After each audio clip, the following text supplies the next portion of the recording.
Hello everyone. प्यारे बच्चों, आज इस वीडियो में हम लोग हिंदुस्तान ओलंपियाड का जो सिंपल पेपर सॉल्यूशन है की बात करेंगे।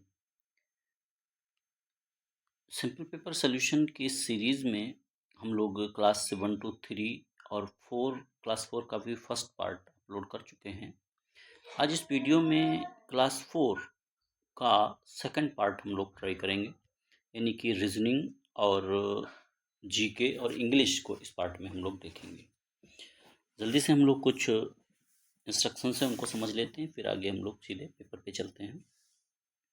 यदि आप चैनल पे फर्स्ट टाइम जुड़े हैं तो चैनल को सब्सक्राइब कर लें ताकि आने वाले सारे वीडियोस आप तक पहुंचते रहें, और अन्य स्टूडेंट्स को भी शेयर करें तो जो तैयारी कर रहे हैं हिंदुस्तान ओलंपियाड की, इससे चैनल को भी सपोर्ट मिलेगा और आपके लिए यूँ ही वीडियो हम बनाते रहेंगे। मुख्य रूप से आपका जो पेपर होगा क्लास 1 to 10 वो सारे 20 क्वेश्चंस के सेट रहते हैं, 5 सेक्शंस, 100 क्वेश्चंस टोटल आपके आएंगे, 100 मार्क्स का होगा, 2 आवर आपको टाइम दिया जाएगा। और पेपर जो डिवाइड होगा English, science, mathematics, general knowledge और लॉजिकल रीजनिंग में डिवाइड होगा। OMR बेस्ड सारे आंसर्स आपको देने हैं। बहुत केयरफुली OMR सीट को भरना है ताकि कोई मिस्टेक ना हो और आपका कॉपी चेक हो सके, अदरवाइज जो है रिजेक्ट कर दी जाएगी कॉपी यदि आपने सही से एंट्रीज नहीं फिल की। OMR के लिए 10 मिनट आपको अलग से दिया जाएगा और आपको जीतने के लिए कम से कम 95 प्लस मार्क्स इसमें मेंटेन करने हैं। तो चलिए सीधे हम लोग क्वेश्चन पेपर पे चलते हैं। इससे पहले वाले पार्ट में यानी फर्स्ट पार्ट में हम लोग मैथ और साइंस देख चुके हैं, इसलिए आज इसमें हम लोग लॉजिकल रीजनिंग से स्टार्ट करेंगे। यदि आपने अभी तक नहीं देखा है तो जा करके आप चैनल पे उसको देख सकते हैं। Find the next letter in the given pattern, logical reasoning है अगला पार्ट, थर्ड सेक्शन है आपका। तो इसमें कह रहा है कि हमें एक पैटर्न दिया गया है, उसमें नेक्स्ट लेटर कौन सा आएगा वो हमें बताने हैं। तो PN रिवर्स में चल रहा है, KLMN। कि यहाँ पे कितना लेटर छूटा है बीच में, M, यानी 1 लेटर छूटा है। NOP यहाँ भी 1 लेटर छूटा है। तो इससे पहले भी OPK, IJK, तो IJK, तो यहाँ पे क्या आना चाहिए, हमारा I आना चाहिए। तो बीच में यहाँ भी एक लेटर आपको छोड़ना है। तो इस तरीके से माइनस किया गया है, यानी कि P-1 करोगे, एक लेटर बीच में मिस किया गया है।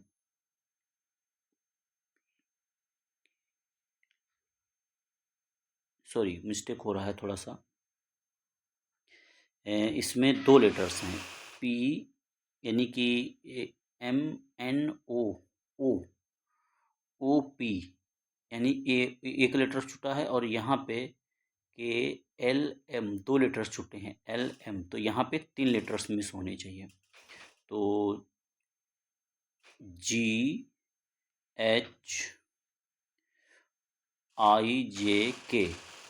तो 2 हैं, 3 लेटर हमको छोड़ने हैं। तो HIJK, तो यहाँ पे G आ जाएगा, HIJ हमको छोड़ना है, तो G यहाँ पे करेक्ट आंसर होना चाहिए, HIJ। तो D is the right answer है। नेक्स्ट क्वेश्चन है, following the given options form a group based on the pattern, identify the option that does not belong to the group. चारों यहाँ पे एक group से जुड़े हुए हैं, एक ग्रुप के हैं, और एक जो है वो डिफरेंट है, यानी ऑड वन आउट हमको सेलेक्ट करना है। तो लॉयन, टाइगर, चीता, ये सारे एक जैसी एक कैटेगरी के हैं और लैंड पे रहते हैं और एक जैसी फैमिली के हैं। व्हेल जो है वो अलग है, तो सी यहाँ पे करेक्ट हो जाएगा। डॉक्टर इज टू स्टेथोस्कोप, यानी डॉक्टर जो है वो स्टेथोस्कोप से जुड़ा हुआ है, यानी स्टेथोस्कोप डॉक्टर से जुड़ा हुआ है। तो शेफ यानी जो खाना बनाता है उससे क्या हो जुड़ा हुआ है, तो वो नाइफ से, यानी शेफ जो है वो नाइफ से सब्जियों को काटता है। तो ए ऑप्शन इसका करेक्ट हो जाएगा। Arrange the following in order of their size starting from smallest. तो सबसे छोटा इनमें से कौन है, तो सबसे छोटा इसमें से हमको दिख रहा है कि माउस है। माउस के बाद फिर हमारी कैट आ जाएगी, तो सबसे पहले माउस आ गया, फिर कैट आ जाएगी, फिर डॉग आ जाएगा और फिर एलिफेंट आ जाएगा। तो ए ऑप्शन ही इसका हमारा करेक्ट है। Which of the following option shows the mirror image of x if the mirror is placed along PQ, PQ रखा है तो इसका हमको मिरर इमेज बताना है। देखिए मिरर क्या करता है, मिरर जो है वो लेफ्ट और राइट को आपस में इंटरचेंज कर देता है। तो इसमें जो लेफ्ट दिख रहा है और जो राइट दिख रहा है वो इंटरचेंज हो जाएगा। तो इसका जो करेक्ट आंसर होगा,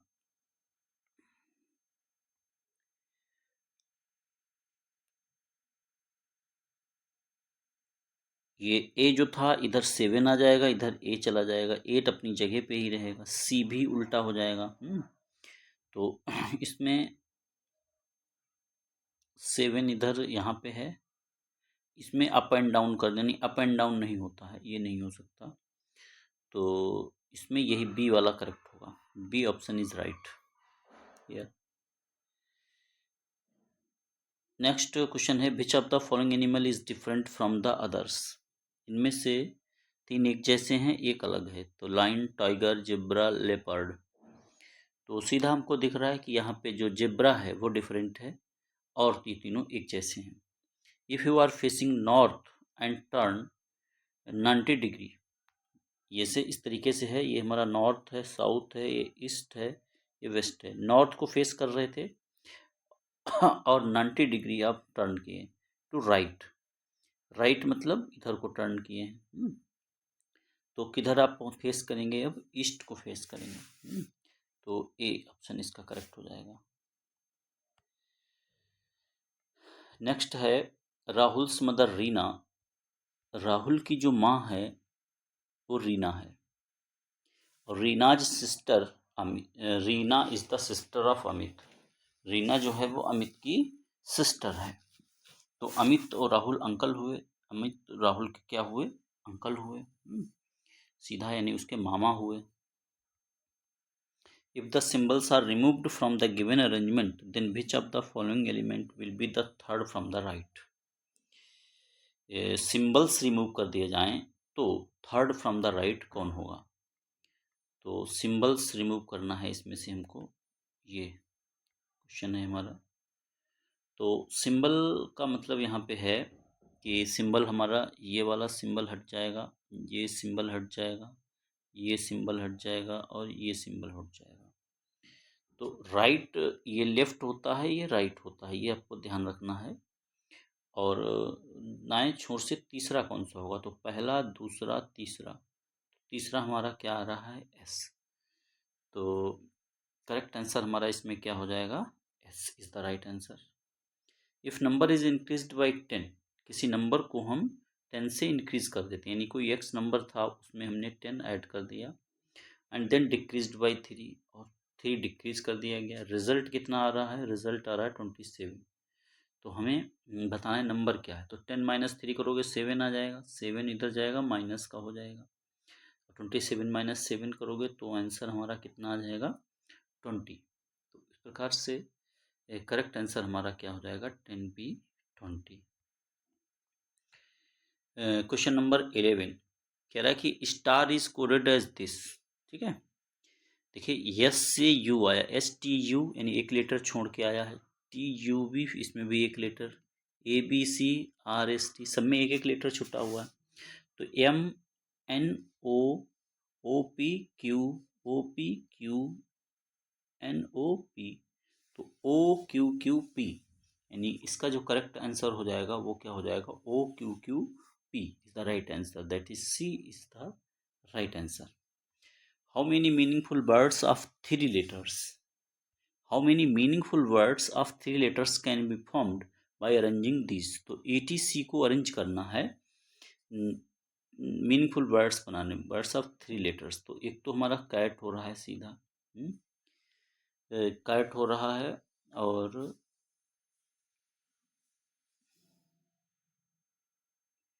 टिक टैक करके एक होता है TAC,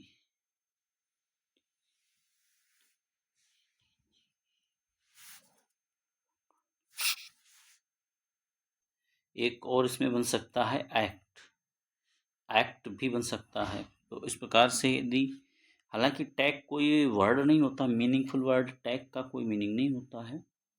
टिक टैक गेम का नाम है, इस तरीके से 3 बन जाएंगे, जिसको देख ले, नहीं तो इसमें 2, लेकिन मीनिंगफुल वर्ड जो है वो 2 ही आ पाएंगे, एक्ट और कैट।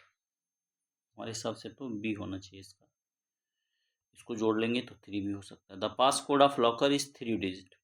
एक लॉकर है, उसका पास कोड 3 डिजिट है।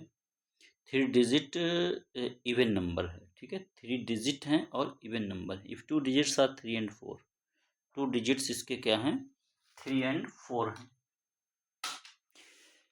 सम of all digit in the pass code is 8, तो सम कितना 8 है, तो 3 + 4 यानी 7, और 7 में से 1, 8 में -7 कर दोगे तो 1 आ जाएगा, यानी एक डिजिट यहाँ पे बनता है 1, तो 314, या इसको 134 भी हम कह सकते हैं। 314 है तो 143 हो नहीं सकता है, 134, यानी कि इसमें से डी ऑप्शन ही करेक्ट लग रहा है। इवन नंबर है तो इसमें करेक्ट आंसर हो जाएगा 314 में 134 is the right answer. Question number 14 कह रहा है a is equal to 1, b is equal to 2 and c is equal to 3. What is the code for the cab? Cab यानी CAB, तो इस प्रकार से कोड इसका क्या हो जाएगा 312, यानी ए हो जाएगा right. What is the missing letter in the following sequence? इसमें से हमको बताना है कि मिसिंग लेटर कौन सा है, इसमें से यहाँ पे कौन सा लेटर आएगा, तो 2 + 3 + 3 + 7 + 8, नहीं इस तरीके से क्रम तो नहीं आ पा रहा है, इसमें है कुछ और, इसमें लगाना पड़ेगा।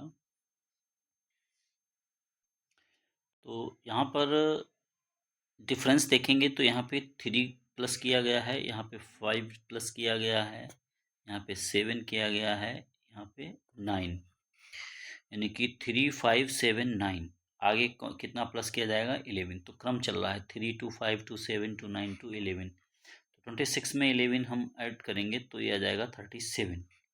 करेक्ट आंसर इसका हो जाएगा C is the right answer here.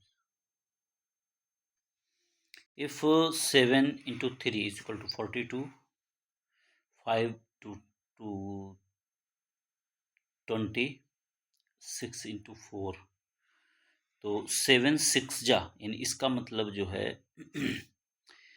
42, 7 6 जा 42, 7 into 2 into 3, यहाँ पे भी 5 into 2 into 2, 5 4 जा 20, ऐसे 6 into 2 into 4, तो 6 8 जा 48 होना चाहिए, 16 का सी, इस तरीके से। Look at the Venn diagram below. If circle A represents flying animals and circle B represents birds. A में flying animals हैं और B में birds हैं. Where do you place a ostrich? तो B में bird सारी हैं तो B में ही जाएंगे। ऑस्ट्रिच जो है वो बहुत भारी होती है साइज में, इसलिए उसको उड़ने में दिक्कत रहती है, इसलिए वो उड़ नहीं पाती है। तो ऑस्ट्रिच को रखेंगे सिर्फ वर्ड में ही, उड़ नहीं पाती। फ्लाइंग एनिमल्स ए में जा रहे हैं, दोनों जो कर सकते हैं तो वो ए बी में आ जाएंगे, तो करेक्ट आंसर इसमें डी ही हो जाएगा।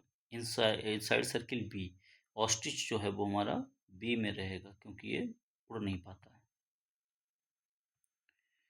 Question number 18, what will be the time on the clock if the minute hand is at 6? Minute hand जो है वो 6 पे है, इस तरीके से है, मिनट हैंड 6 पे है and the hour hand is between 9 and 10, तो 9 और 10 के बीच में है, तो इसका ये मतलब हो गया कि 9:30 टाइम हुआ है, ठीक है। 9:30, 9 और 10 के बीच का मतलब है अभी 10 कंप्लीट नहीं हुआ है। 9:30, 6 का मतलब होता है 30 मिनट, 6 5 जा 30, जितने पे भी मिनट हैंड है उसको 5 से मल्टीप्लाई कर देते हैं, हमको टोटल मिनट्स पता चल जाते हैं। तो करेक्ट आंसर इसमें हो जाएगा 9:30। If the given image, in the given image, if the giraffe moves the far left end, giraffe को हमने क्या कर दिया फॉर लेफ्ट, तो लेफ्ट का मतलब इसको हम यहाँ पर ले आए। Which animal is now in the middle, अब मिडिल में कौन आ जाएगा, अभी देखो मिडिल में एलिफेंट है, जब ये इधर जिराफ चला जाएगा तब मिडिल में कौन आ जाएगा? मिडिल में हमारा ये वाला आ जाएगा, जिराफ। नहीं, एलिफेंट मिडिल में नहीं आएगा, ये जिब्रा, जिब्रा आ जाएगा। अच्छा, एक चीज़ और भी है, इसको move to the far left. तो यहाँ दो केस हैं कि इधर ले जाना, इधर। लेफ्ट तो वैसे इस साइड में होता है, तो इधर आएगा तो जिब्रा, और यदि इसको हम इधर ले जाते हैं तो फिर एलिफेंट आ जाएगा, एलिफेंट ही रहेगा। चलिए जिब्रा ही इसमें बहरहाल करते हैं। हाँ, नेक्स्ट लास्ट क्वेश्चन बचा है इसका, कह रहा in the following options figure X is embedded as one of the parts. इनमें से किसमें जो है एक्स समाहित है? तो एक्स हमारा जो है इसमें तो है नहीं, इसमें भी नहीं है, इसमें हमारा साफ साफ दिख रहा है ये, तो बी ऑप्शन इसका करेक्ट हो जाएगा। तो इस प्रकार से ये 20 क्वेश्चंस जो लॉजिकल रीजनिंग के थे ये हम लोगों ने कंप्लीट कर लिए हैं। अगला जो सेक्शन हमारा है वो इंग्लिश सेक्शन है, इसको हम लोग देख लेते हैं। कह रहा है कि what is the meaning of the word scamper. Scamper जो वर्ड है इसका मीनिंग क्या है? To walk slowly, to run quickly, to hop, to swim. तो स्कैम्पर, टू रन क्विकली, तो इसका करेक्ट ऑप्शन हो जाएगा B, to run quickly. What is the antonym of the word giggle. Giggle जो वर्ड है इसका एंटोनिम क्या होगा? तो गिगिल का जो एंटोनिम वर्ड हो जाएगा cry. Which of the following pairs of the words are homophones. हमको इसमें बताना है कि होमोफोन्स कौन से हैं इनमें से वर्ड्स। वोन, ओन, सन, मून, स्टार, लाइट, ब्राइट और नाइट। तो देखिए यहाँ पे वोन, ओन, वन, ब्राइट और नाइट, इन दोनों में ऑप्शन आ रहा है। तो इसमें पहला भी है और ये भी है। Following pairs of birds, bright, night और ओन, इन दोनों में है। चलिए इसको लगा देते हैं। नेक्स्ट है what does the phrase sleepy head mean. Sleepy head जो फ्रेज है इसका मीनिंग क्या है?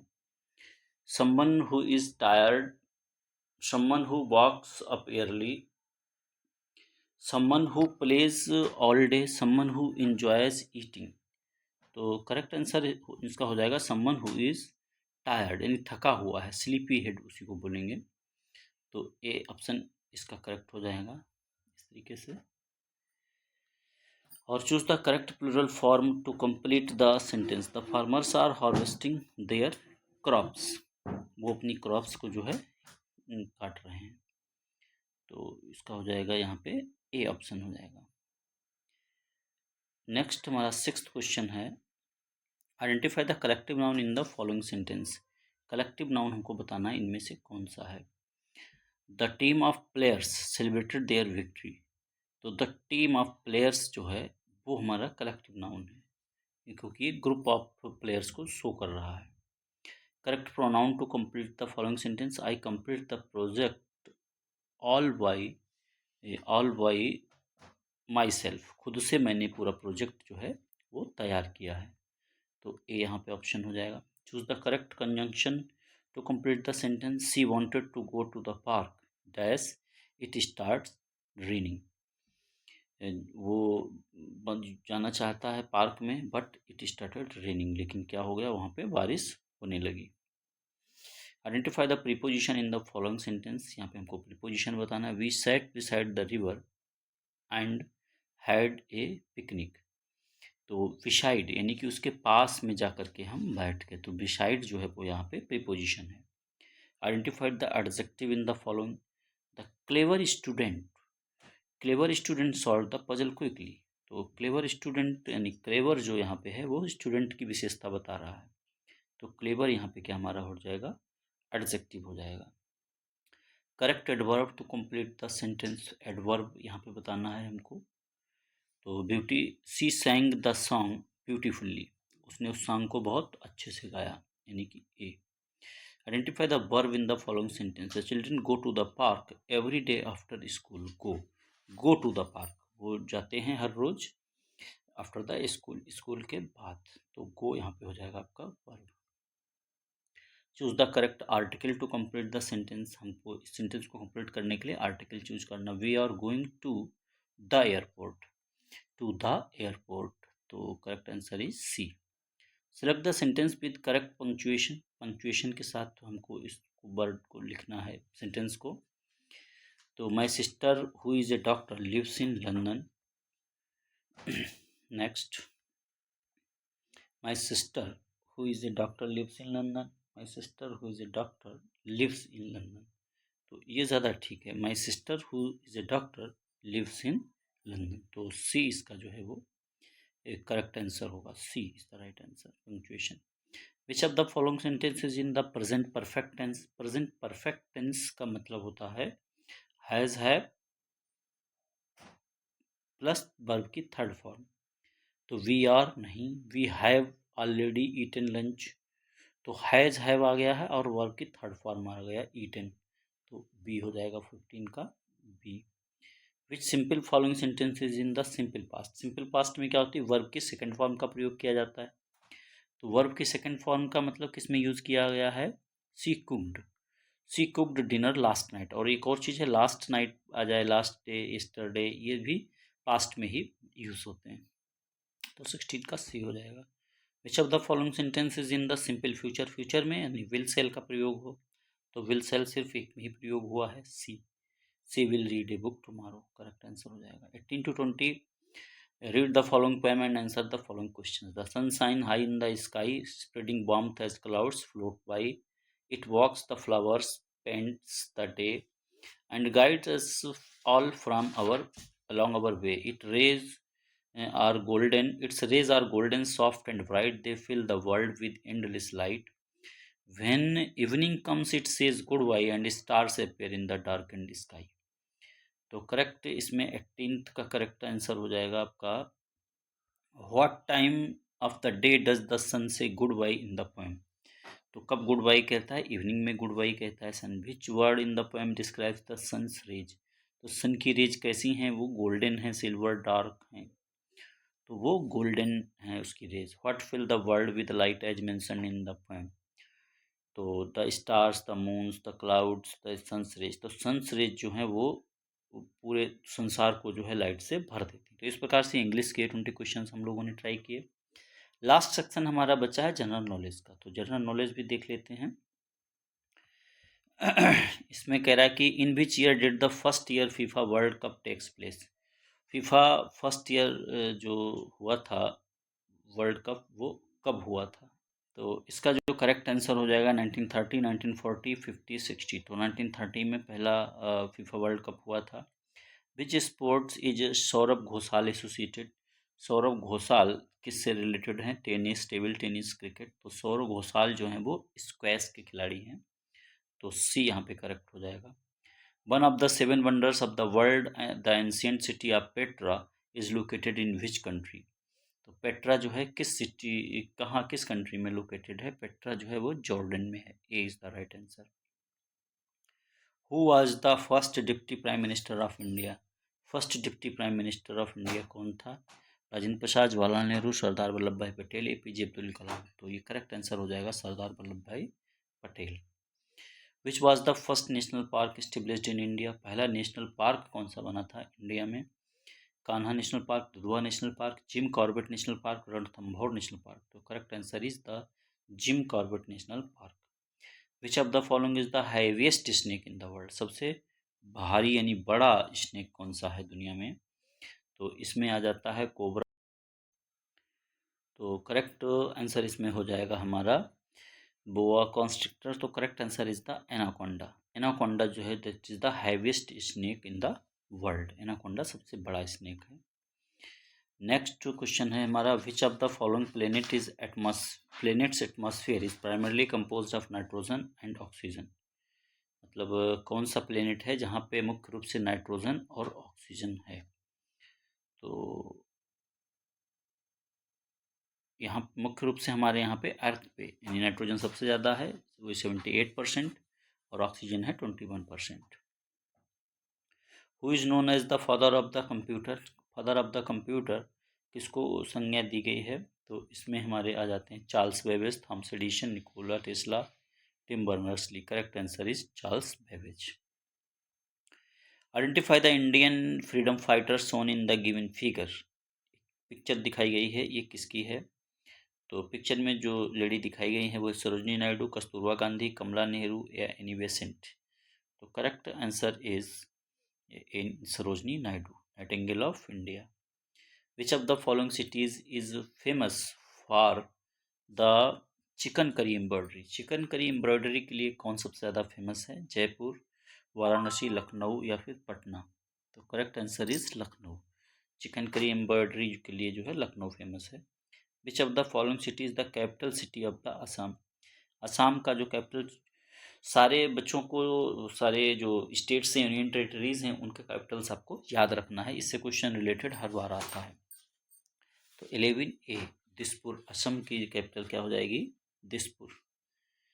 Next question number 12, Taj Mahal is located along side which river. Taj Mahal के पास में कौन सी रिवर है। ताजमहल हमारा आगरा में है, और आगरा में कौन सी रिवर है, वो है Yamuna. B is the right answer. Which Indian author is known for the book the blue umbrella. Blue umbrella book का ऑथर कौन है, R K Narayan, Rabindranath Tagore, Ruskin Bond या Vikram Seth. The correct answer is Ruskin Bond. What is the capital of Russia. Russia का जो है capital क्या है, Moscow, Saint Petersburg, Kyiv या वार्सा। तो correct answer is Moscow. Which of the following festival is known as the festival of kites in Gujarat. Festival of kites जो है किसे कहा जाता है गुजरात में, तो ये है मकर संक्रांति। मकर संक्रांति को फेस्टिवल ऑफ काइट्स कहा जाता है। Which lake is known for the palace located in the middle of it in Udaipur, Rajasthan. Dal lake, Chilka lake, Pichola lake या लोकतक लेक। तो इसमें जो है पिछोला लेक को जो है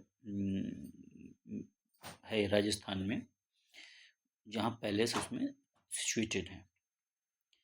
which freedom fighter was a famous poet and wrote सारे जहाँ से अच्छा हिंदुस्तान हमारा। तो ये लिखा रविन्द्रनाथ टैगोर, महात्मा गांधी या मोहम्मद इकबाल। तो करेक्ट आंसर इसमें हो जाएगा Mohammad Iqbal is the right answer. Identify the mathematician in the image given below who made ground breaking contribution to the number theory. तो जो पिक्चर हमको दिखाई गई है, ये दिखाई गई श्रीनिवास रामानुजन की, जो ग्रेट मैथमेटिशियन ऑफ इंडिया थे। Which monument is depicted on the Indian currency note 500 rupee. 500 rupee note जो है, हर नोट पे कौन कौन से मोनूमेंट्स हैं ये भी हमको क्लियरली पता होना चाहिए। तो red fort, Qutub Minar, Taj Mahal, India gate. तो 500 नोट पे हमारा क्या है, रेड फोर्ट बना हुआ है। Which iconic landmark is shown in the image given below. जो आइकॉनिक इमेज हमको दिखाई गई है, ये दुनिया की सबसे ऊंची इमारत है, tallest building of the world है, और इसका नाम है बुर्ज खलीफा। बुर्ज खलीफा सऊदी में है। तो इस प्रकार से ये सारे क्वेश्चंस हम लोगों ने देख लिए हैं। आशा करता हूँ ये वीडियो आपको काफ़ी हेल्पफुल रहेगा आपकी तैयारी के लिए। कंटिन्यू इसी तरह जुड़े रहें चैनल से, आपके लिए लगातार वीडियो बनाते रहेंगे।